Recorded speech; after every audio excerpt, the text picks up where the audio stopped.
प्राचीन समय में हमारे ऋषि मुनियों ने कुछ ऐसे तरीके खोज रखे थे जिनसे वो लंबी आयु तक बीमारियों से मुक्त होकर अपना जीवन जी सकते थे।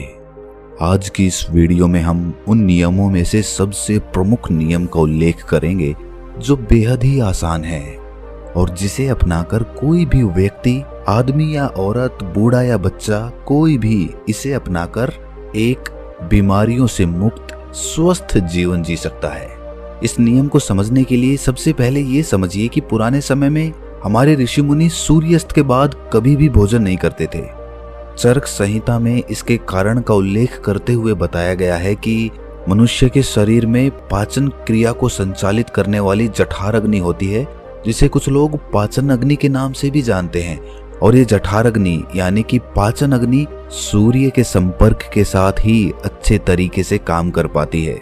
और जब सूर्यास्त के बाद कोई मनुष्य भोजन करता है तो रात के समय उसकी पाचन अग्नि सक्रिय नहीं होती है, जिसके कारण धीरे धीरे पाचन क्रिया का काम बाधित होने लगता है और इसी कारण समय के साथ शरीर में बीमारियों का जन्म होने लगता है। यहीं से ही सभी बीमारियों का मूल पैदा होता है। अगर इस मूल को यहीं पर खत्म कर दिया जाए, मिटा दिया जाए, तो एक शरीर जीवन भर बीमारियों से मुक्त रह सकता है। अब समझने की बात यह होती है कि जब हमारी जठर अग्नि यानी कि पाचन अग्नि अच्छे तरीके से काम नहीं करती है तो हमारी प्राण शक्ति को काम करना पड़ता है और हमारी प्राण शक्ति एक बार में एक ही कार्य अच्छे तरीके से कर सकती है। जब हमारी प्राण शक्ति पाचन क्रिया में लग जाती है तो हम गहरी नींद नहीं ले पाते हैं और इसी वजह से 8-8, 10-10 घंटों की नींद लेने के बाद भी कुछ लोग सुबह उठते हैं तो थका थका महसूस करते हैं। इसका कारण यही होता है। प्राण शक्ति की जो ऊर्जा रात के समय हमारे शरीर को अंदर से ठीक करती है, उसे रिपेयर करती है, तो यही ऊर्जा रात के समय जब मनुष्य सोता है उस समय ये उसके शरीर की बीमारियों को ठीक करने में अपना समय लगाएगी और धीरे धीरे समय के साथ आपका शरीर अपने आप अपनी बीमारी ठीक कर लेगा। लेकिन इसके लिए आपको अपनी रात्रि का भोजन सूर्यास्त होने से पहले करना है ताकि आपकी जठर अग्नि, जो कि सूर्य के संपर्क में ज्यादा अच्छे से कार्य करती है, वो आपके भोजन को जल्दी पचाने में आपकी मदद करेगी और जिसकी वजह से आपकी प्राण शक्ति दूसरा कार्य कर सकती है। मान लीजिए आप शाम के 6 से 7 बजे के बीच में भोजन करते हैं, उसके बाद आप 9-10 बजे के करीब सोने जाते हैं, तो ये जो 2-3 घंटे होते हैं इसमें आपका ज्यादातर भोजन पच चुका होता है और बाकी का भोजन रात्रि के 1 बजे तक पूरी तरह से पच जाता है और उसके बाद आपकी प्राण शक्ति आपकी बॉडी को रिपेयर करने में लग जाती है, आपके शरीर की बीमारियों को ठीक करने में जुट जाती है।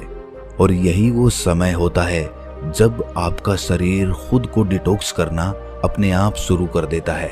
इसी प्रक्रिया को अर्ध उपवास कहा जाता है, जिसकी पूरी अवधि 16 घंटे की होती है। लेकिन जो लोग दिन में 16 घंटे उपवास करने में सक्षम नहीं हैं, वो 12 घंटे से शुरुआत कर सकते हैं। यानी कि अगर आपने रात्रि को 7 बजे भोजन किया है तो आप अगले दिन सुबह 7 बजे ही भोजन करें, जिससे कि आपकी बॉडी को तकरीबन 6 घंटों का समय मिलता है खुद को रिपेयर करने का। इस अर्ध उपवास में हमारे शरीर में क्या प्रक्रिया घटित होती है, पहले इसको समझिए। जब हम अर्ध उपवास करते हैं तो हमारे शरीर को पूरी तरह से भोजन नहीं मिलता, इसीलिए शरीर अपनी जरूरतों को पूरा करने के लिए अपनी कोशिकाओं में जो बैक्टीरियाज होते हैं उनको ही खाना शुरू कर देता है और इसी वजह से हमारी कोशिकाओं का अपने आप शुद्धिकरण होने लगता है। वैज्ञानिक भाषा में इसे ऑटोफेजी कहा जाता है, जिसका मतलब होता है बॉडी को सेलुलर लेवल पर डिटॉक्स करना। सिर्फ 21 दिन के लिए जो मनुष्य इस प्रक्रिया को अपना लेता है उसकी त्वचा में निखार आने लगता है, उसके बाल गिरने कम हो जाते हैं, सुबह अच्छी ताजगी होती है, रात को नींद गहरी आती है और मानसिक तनाव बिल्कुल मिट जाता है। कुछ लोगों को लगता है कि अर्ध उपवास करने से उनका शरीर कमजोर हो जाएगा, लेकिन अर्ध उपवास करने से शरीर का फैट कम होता है, मसल्स लॉस नहीं होता और मसल्स लॉस नहीं होता इसीलिए शरीर की क्षमता अपने आप बनी रहती है। अब तक आप ये समझ चुके हैं कि आपकी प्राण शक्ति आपकी बीमारियों को दूर करने के लिए किस प्रकार कार्य करती है, किस समय आपको भोजन करना चाहिए ताकि आपकी प्राण शक्ति पूरी ऊर्जा के साथ काम कर सके। ये हम समझ चुके हैं, लेकिन इसके बाद जो समझने वाली बात है वो ये है कि आज के समय में काम करते करते आदमी अपनी दैनिक दिनचर्या बिल्कुल छोड़ देता है। वो किस प्रकार सही समय पर भोजन करे अगर वो रात के समय काम करता है तो वो किस प्रकार भूखा रहे, क्योंकि उसे तो आदत हो चुकी है रात के समय देर से खाना खाने की। और कुछ लोगों के साथ समस्या ऐसी है कि वो भूखे नहीं रह सकते, थोड़ी थोड़ी देर में उन्हें भूख लगती रहती है। तो ऐसे लोग किस प्रकार इस प्रक्रिया का लाभ उठा सकते हैं? देखिए, अगर आप 16 घंटे का उपवास कर रहे हैं तो उसके लिए आपको बीच बीच में कुछ लिक्विड चाहिए, जिससे आपकी बॉडी भी हाइड्रेटेड रह पाए और आपके शरीर की डिटॉक्स करने की प्रक्रिया भी तेज हो जाए। शुरुआत में अगर आप अपना रात्रि का भोजन 7 बजे कर लेते हैं तो आपको 10 बजे तक भूख लगेगी ही लगेगी। उस समय जब आपको भूख लगे तो उस समय आप नारियल पानी पी सकते हैं। इससे शरीर में बहुत सारे लाभकारी फायदे भी होंगे और आपकी डिटॉक्स की प्रक्रिया तेज हो जाएगी। इसके अलावा आप कॉफी भी पी सकते हैं। और जिन लोगों का वजन ज्यादा बढ़ा हुआ है, जो अपने वजन को कम करना चाहते हैं, ऐसे लोग थोड़े गर्म पानी में 1 नींबू निचोड़कर उसको पी सकते हैं। इससे उन्हें अद्भुत लाभ होंगे। कुछ ही दिनों में वो पाएंगे कि उनके शरीर का वजन कितनी तेजी के साथ घट गया है। लेकिन जिन लोगों को ठंड जल्दी लगती है, जुकाम जल्दी होता है, खांसी हो जाती है, बुखार हो जाता है, तो ऐसे लोग रात में पानी में नींबू निचोड़कर कभी ना पिएं। रात को त्रिफला चूर्ण भी लिया जा सकता है, जो कि बहुत लाभकारी होता है। सुबह आपका पेट अच्छे से खाली होगा अगर रात को आप त्रिफला चूर्ण लेकर सोते हैं तो। जिन लोगों को डायबिटीज या फिर शुगर की प्रॉब्लम रहती है, ऐसे लोग अर्ध उपवास पूरा करने के बाद जब अपना पहला भोजन करते हैं, यानी कि सुबह ब्रेकफास्ट जब वो करते हैं, तो हल्के गर्म पानी में एप्पल साइडर का विनेगर, दालचीनी का पाउडर और ऊपर से 1 नींबू निचोड़कर पी सकते हैं। इससे उन्हें डायबिटीज में बहुत राहत मिलेगी और कुछ ही समय में उनके रिजल्ट्स बिल्कुल चेंज हो जाएंगे। उनका शुगर लेवल, डायबिटीज बिल्कुल मेंटेन होने लगेगा। जिन लोगों को हार्ट की प्रॉब्लम ज्यादा रहती है, ऐसे लोग सुबह ब्रेकफास्ट में घिया या फिर कद्दू का जूस ले सकते हैं। ये उनकी त्वचा के लिए, उनकी बॉडी को डिटॉक्स करने के लिए और हार्ट के लिए सबसे ज्यादा बेनिफिशियल होता है। जिन लोगों का डाइजेशन ठीक नहीं होता है, ऐसे लोग पानी में अजवाइन और जीरा गर्म करके उस पानी को ठंडा करके पी सकते हैं। इससे उनकी पाचन क्रिया बहुत सुलभ हो जाएगी। और जिन लोगों को अर्ध उपवास करने में दिक्कत होती है, बार बार भूख लगती है, तो ऐसे लोग हल्के गर्म पानी में शहद मिलाकर पी सकते हैं। ये उनकी भूख को मिटा देगा और उनके शरीर को डिटॉक्स करने में बहुत मददगारी साबित होगा। कुछ लोग जल्दी रिजल्ट्स पाने के लिए हफ्ते में 2-2 दिन उपवास करते हैं, लेकिन फिर 5 दिन पेट भर भर के भोजन करते हैं। इससे उनको जल्दी रिजल्ट्स तो मिल जाते हैं, लेकिन ज्यादा समय तक ऐसे रिजल्ट्स टिकाऊ नहीं होते। देखिए, हर कोई इंटरमिटेंट फास्टिंग यानी कि अर्ध उपवास कर भी नहीं सकता है, क्योंकि जो स्पोर्ट्समैन होता है, जो खेल कूद में होते हैं, उनके शरीर को रेगुलर डाइट चाहिए होती है, क्योंकि उनके लिए हेल्थ से ज्यादा परफॉर्मेंस जरूरी होती है। इसी तरह बच्चों को भी अर्ध उपवास नहीं करना चाहिए।